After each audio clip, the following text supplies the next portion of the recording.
Hey there, welcome to my channel.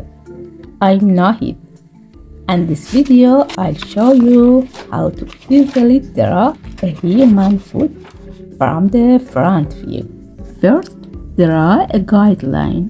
Now, draw a small oval. Next, draw a larger oval.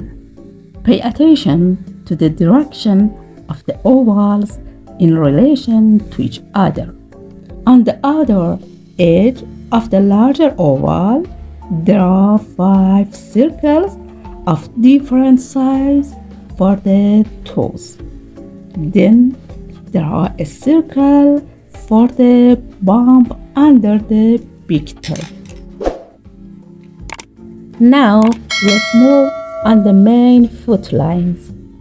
Trace the main foot lines around the guidelines.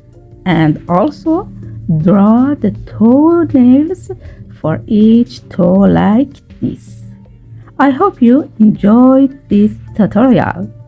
For more lessons, subscribe to my channel, and if you have any question, leave a comment below. I definitely read it and reply.